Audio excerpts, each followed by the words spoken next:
So as a Gentile, I'm here to profess, black people, you are Israelites, you are the chosen ones, you are a prestigious people. Your history is in the Bible. Here's a pastor speaking on the history of Israelites.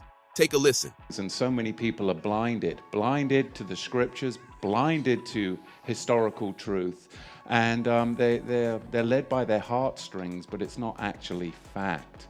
One of those things, again, that people have been led for so many years is thinking that the Ashkenazi are in fact descendants of Shem. And we've discovered that the Ashkenazi are in fact the synagogue of Satan. They're the descendants of Japheth. They're Turkic Mongols from the Khazarian region that converted to Judaism in the 6th and 7th century.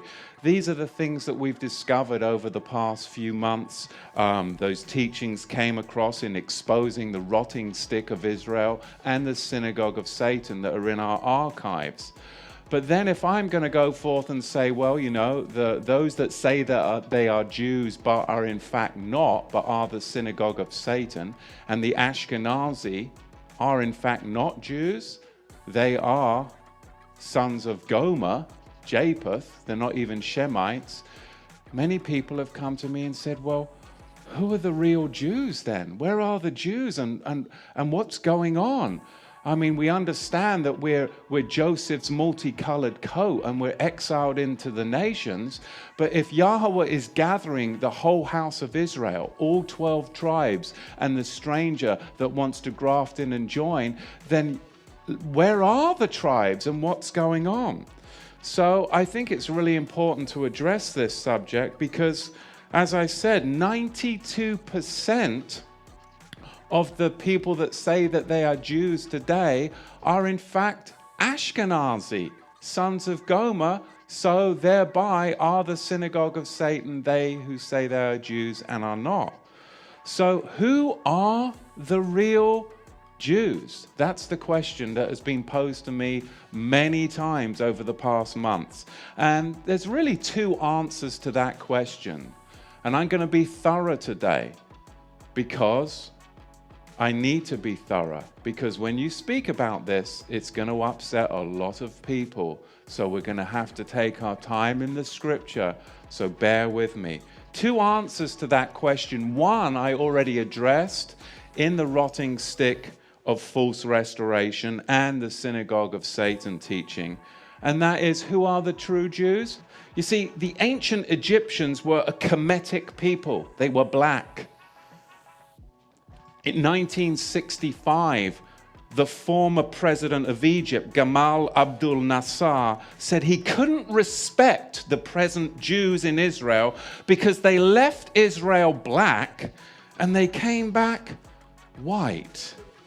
Because they were Caucasians when they returned, a Turkic Mongol Asians from the Caucasus Mountains, the Russian steppes. Song of Solomon, chapter 1, verse 5. I am black but comely, O ye daughters of Jerusalem, as the tents of Kedar, as the curtains of Solomon. I am black. The Hebrew word there is shachar ha-anya. It literally translates to, I am dark-skinned. Strong's number, and I don't use Strong's numbers very often, but there's gonna be pushback. Strong's number 7838, shachar, from Strong's number 7835, dusky. So the word shachar means dusky. And if you look in the concise Oxford English Dictionary in the 10th edition, dusky means darkish in color, euphemistic of a person black and dark-skinned. And in the Old English Dictionary, it says tending to blackness. Song of Solomon's 5, verse 11. His head is as the most pure gold, meaning it's royal, it's regal, he's kingly, he's wearing a crown. His locks are curly and as black as a raven. King Solomon, Melech Shlomo, was black. And only blacks have locks, not Caucasians, no matter what Rapunzel or what was the other one? Goldilocks would say, right? Look at Bathsheba in the Hebrew. Bet Tab Shin Bet Ain, daughter of Sheba. She was the black daughter of Sheba, whose line goes back to Sheba, who was the son of Cush.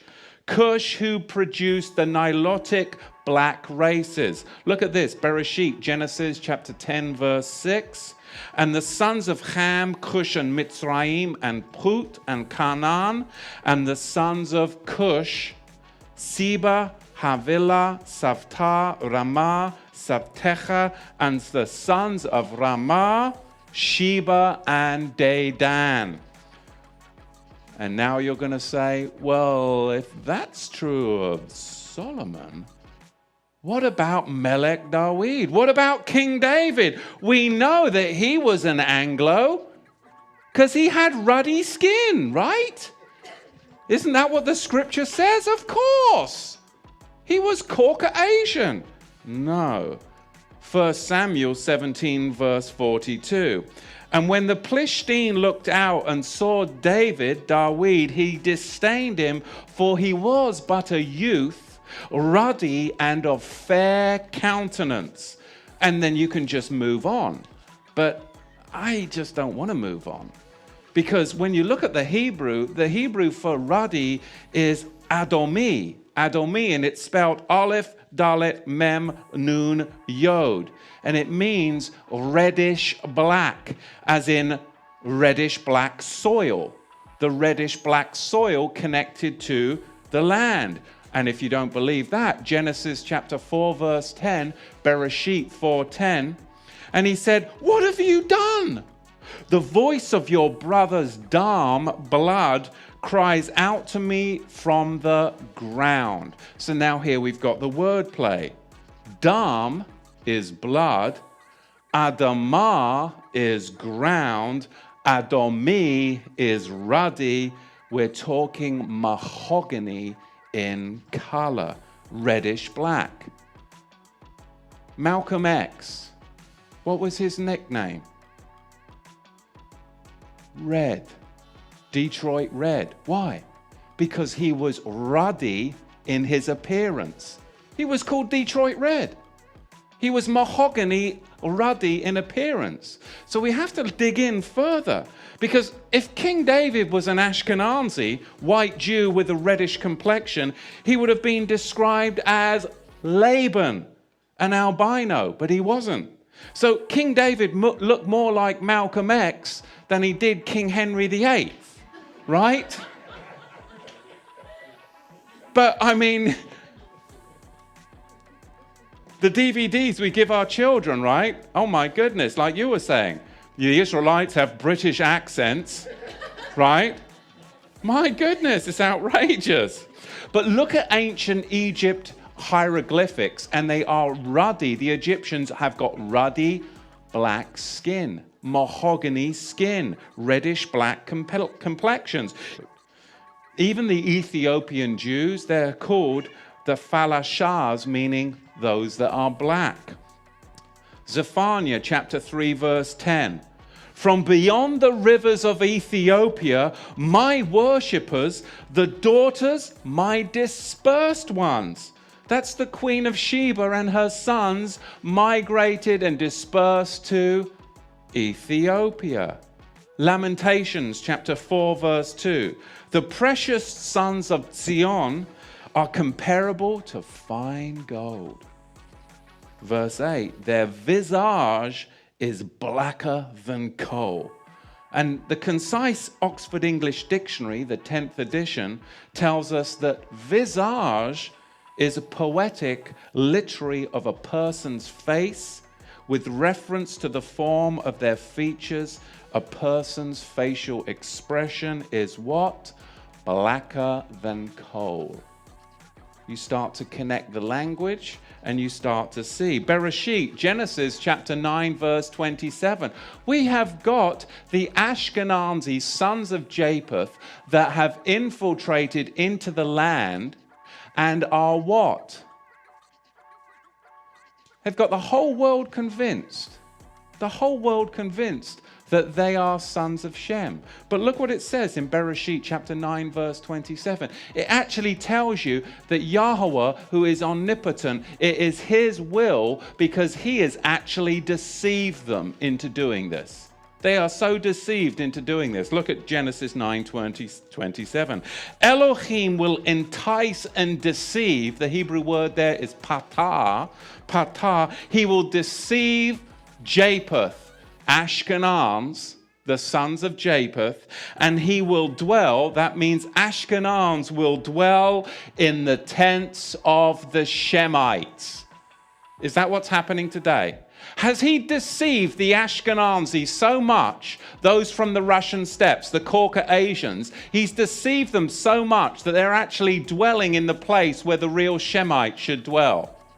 Genesis 9, verse 27.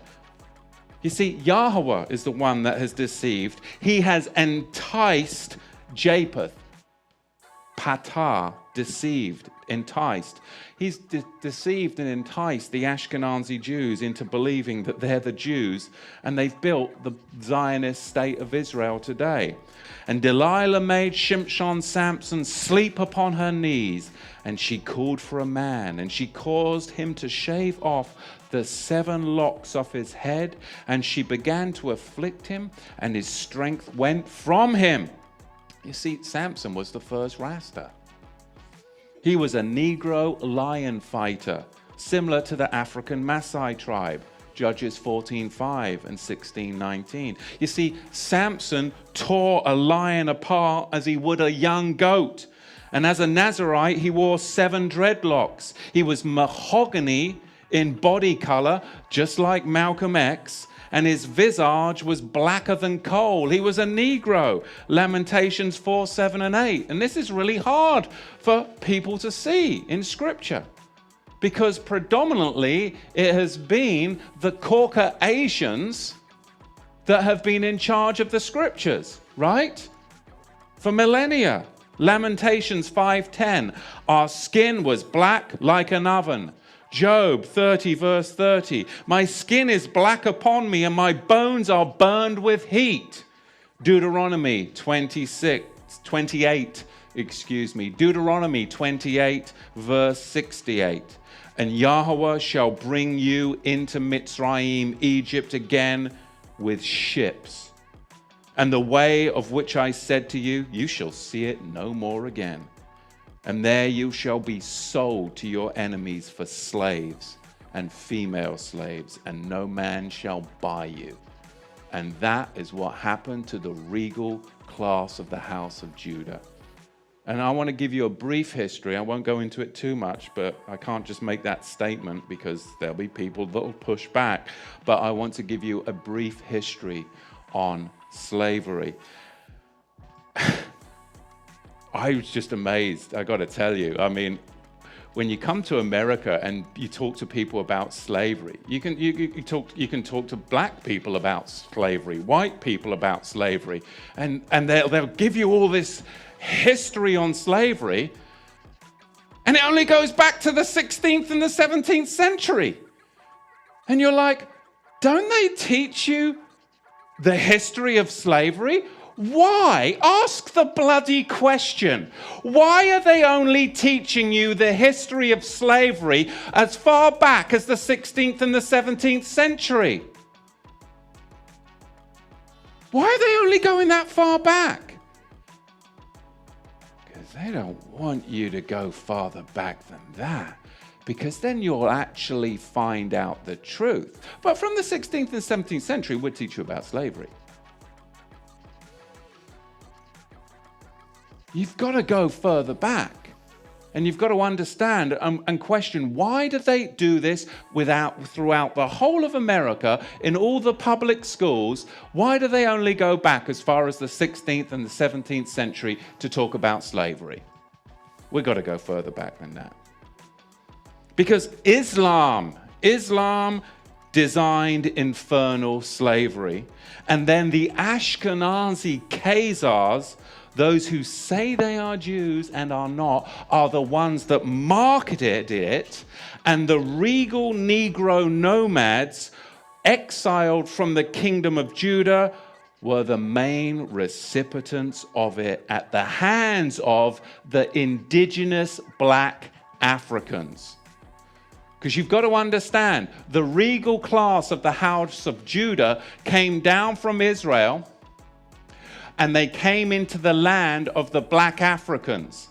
And the black Africans resented the regal class of the house of Judah in their land because they had laws, they had customs, they had civility, and they were a regal class of Negro that came down into Africa. And later on, it was the Ashkenazi, the Islamic slave traders as well, that then worked together with the indigenous black Africans to enslave the regal house of Judah.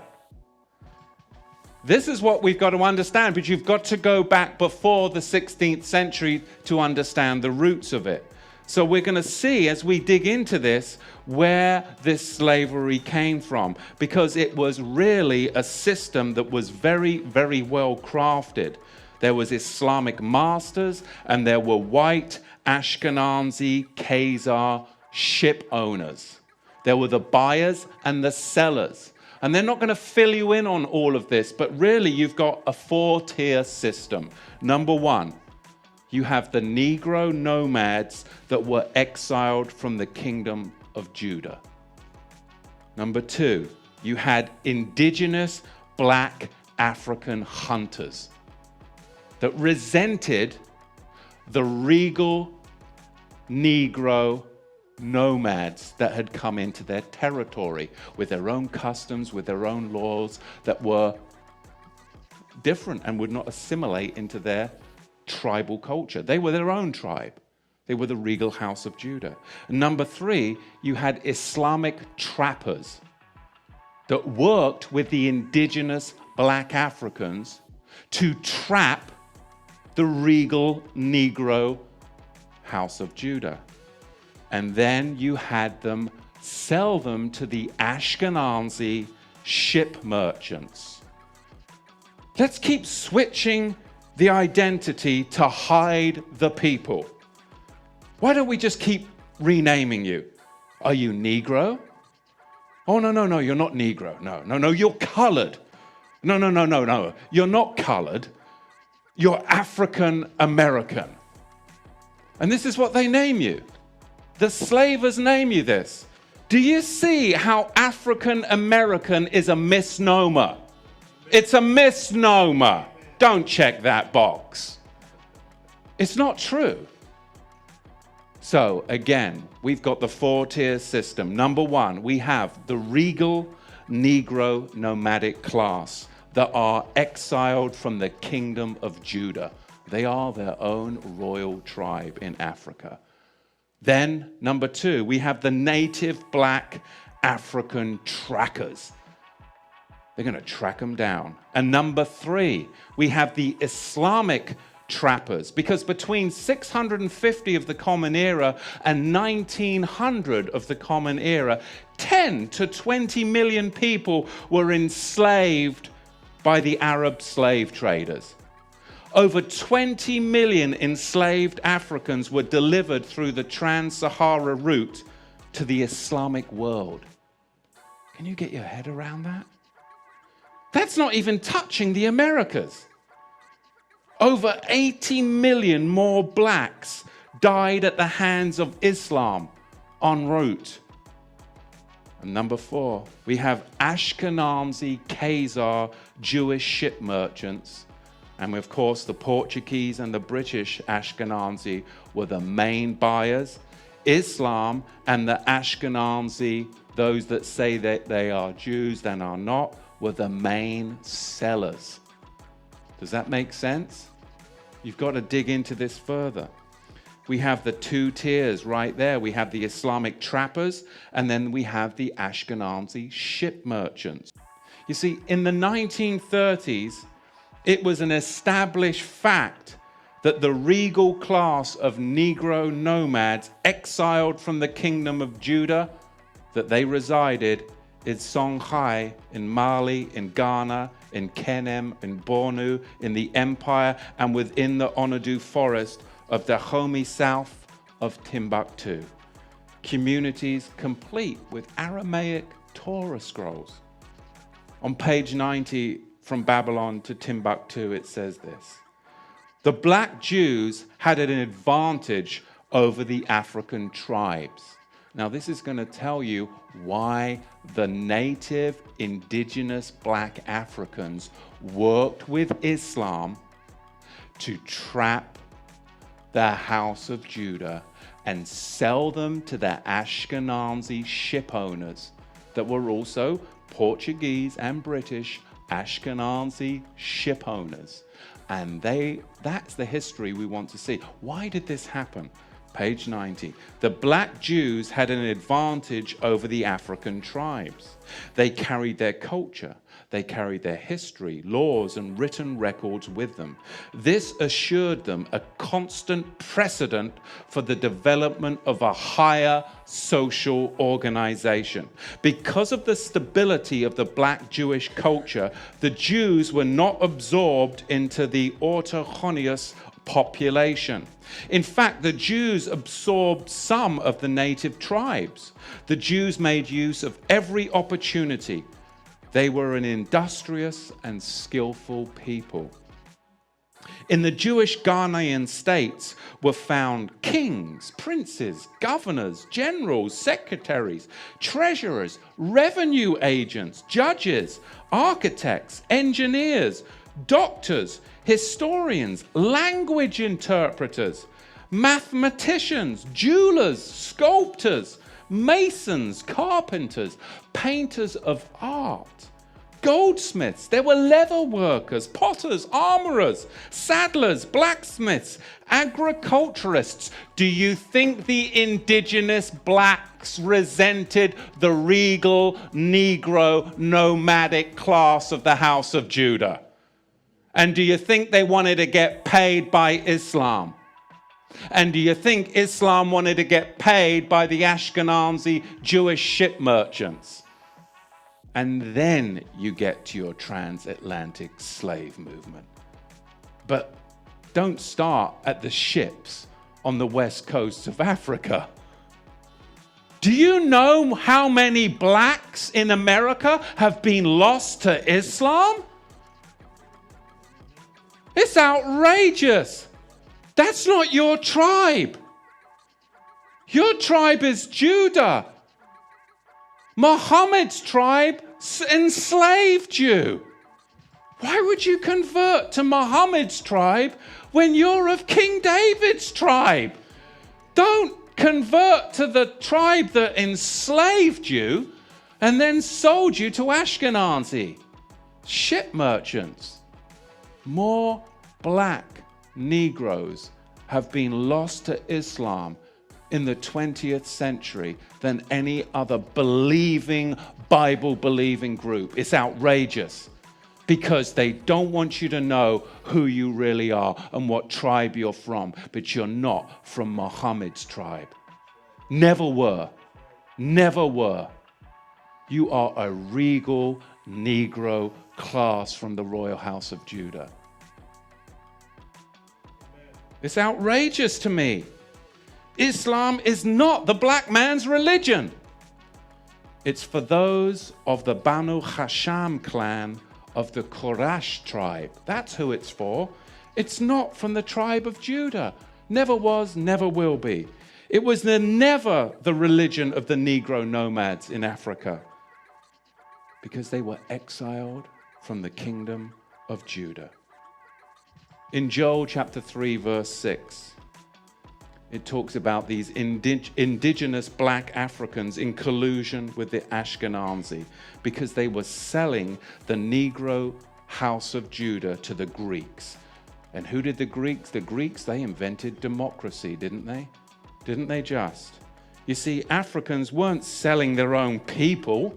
They were selling a tribe that had encroached upon their land a higher educated, regal class that had judges, coppersmiths, goldsmiths, and all of this, and they did not assimilate in, and they wanted their stuff, and they wanted to get paid by Islam, and Islam wanted to get paid by the Ashkenazi ship merchants.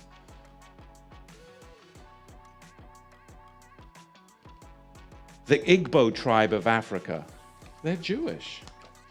If you were to look, just look at old maps of the African slaving maps. There's an old map of, I think it's Guinea in maybe in the 1720s, 1730s. There's this old map, and it's called a Slave Coast map.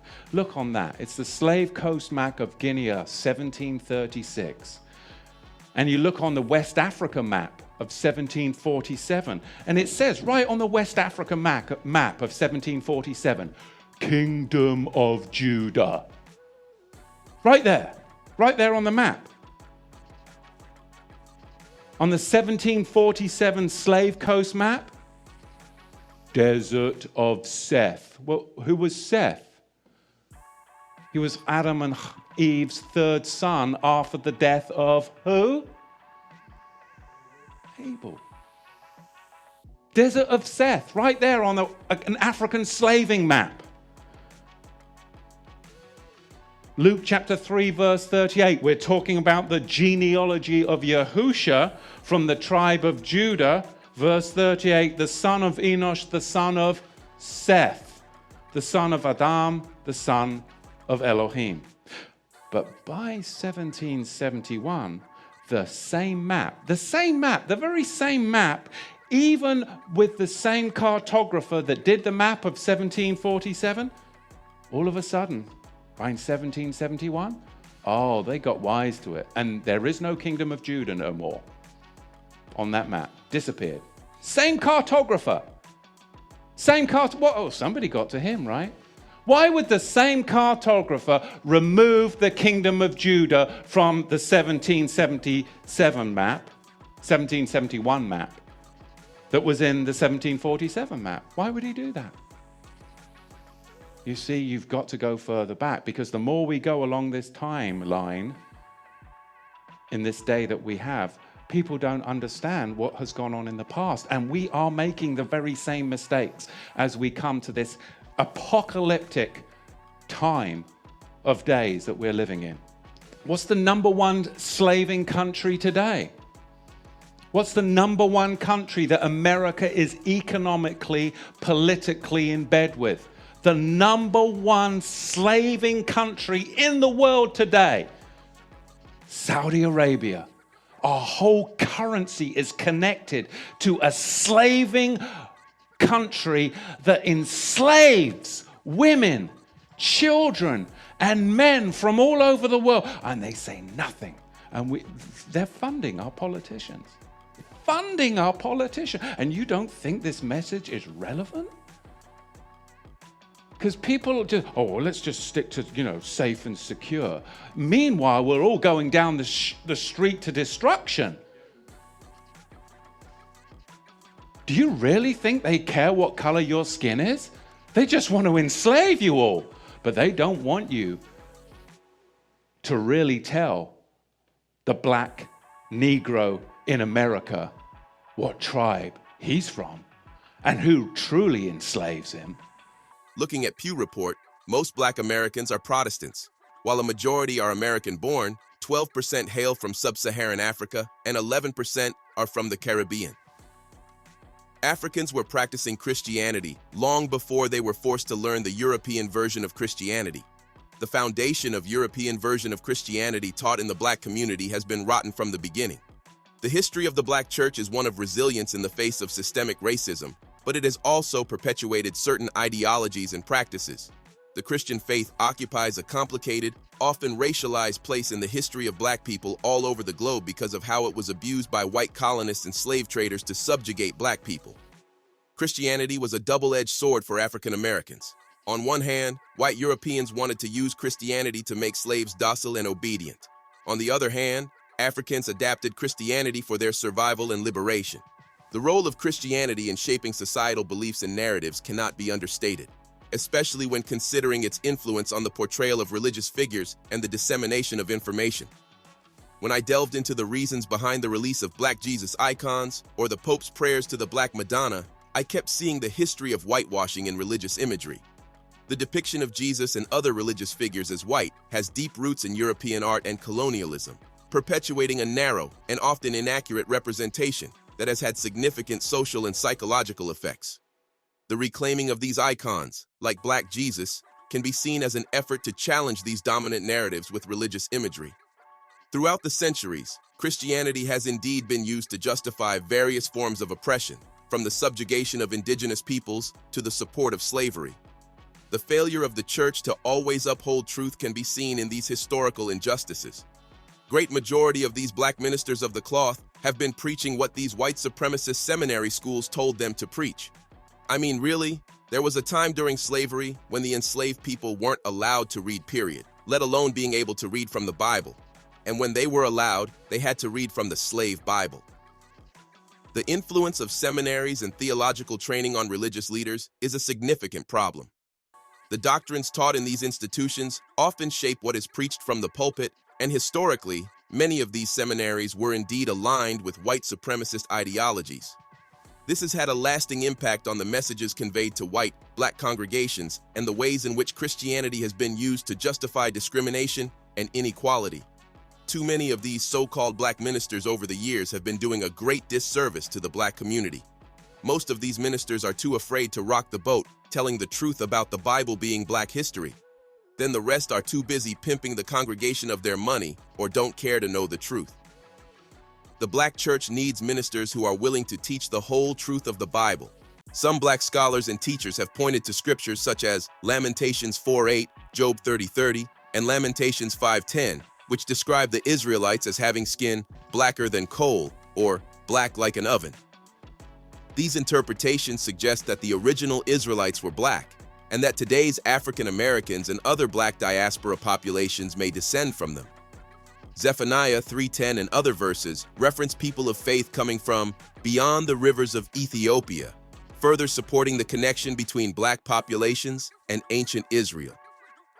Over the years, there have been some discussions that many of the enslaved Africans brought to the Americas were not just Africans, but exiled members of the House of Judah.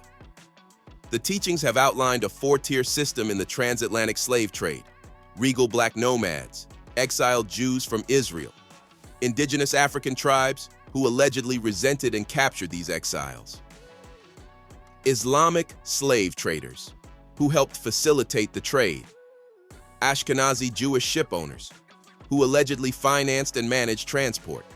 It's argued that Islam played a key role in the African slave trade, and that modern Black conversions to Islam represent an alignment with the very religion that participated in their ancestors' oppression. According to this view, Islam is associated with the Quraysh tribe, while Black Americans are said to descend from the tribe of Judah, a lineage linked to King David, Solomon, and Yahusha, Jesus. The Igbo people, one of the largest ethnic groups in Nigeria, have long claimed a historical connection to ancient Israel. This belief is rooted in oral traditions, cultural practices, and linguistic similarities that some scholars and members of the community say point to Jewish ancestry, possibly tracing back to the tribe of Gad, Zebulun, or Judah. Many Igbo customs resemble Old Testament laws, including circumcision on the 8th day, observance of clean and unclean foods, ritual purification, and mourning practices, all of which are similar to ancient Hebrew traditions. Some Igbo also claim descent from Israelites who migrated southward after the destruction of the northern kingdom of Israel in 722 BCE. During the transatlantic slave trade, a significant number of enslaved Africans brought to the Americas were Igbo. Historians note that early European slavers referred to parts of West Africa as the Slave Coast, and some 18th century maps label regions of Igbo land as the Kingdom of Judah. Maps from the 18th century, such as the 1747 Slave Coast map, allegedly identify an area in West Africa as the Kingdom of Judah. By 1771, Similar maps no longer include that label, which some interpret as an intentional erasure of historical truth. The belief is that public education systems and mainstream religion have hidden this history, only teaching slavery from the 16th century onward, ignoring deeper roots in biblical and African history. Today, a portion of the Igbo population continues to practice a form of Judaism, separate from Christianity and Islam, observing Torah laws, keeping the Sabbath, and celebrating Jewish festivals. Their movement has gained global attention, with Jewish communities in Israel and the US recognizing them as a lost tribe, though formal acceptance into mainstream Judaism remains limited. Years ago, I recall reading an interesting book by Napoleon Hill called Outwitting the Devil, where the devil talks about how the church has done a great job of helping the devil. In the book, the devil makes a striking observation about the church. The devil states, "The church has done a good job of not allowing Christians to think or question religious doctrines." I totally agree. Throughout the years, the church hierarchy has definitely enforced strict obedience and discouraged people from critical thinking or questioning of religious doctrines. This suppression of independent thought has contributed to a sense of docility and acceptance of one's circumstances, rather than challenging the status quo. But the good thing about the day and time we are currently living in, there is a lot more access to information.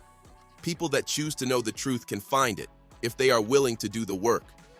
Hope you find the information in this video informative. Feel free to like, subscribe, click on our membership button, and join, share, and comment. Thanks for watching.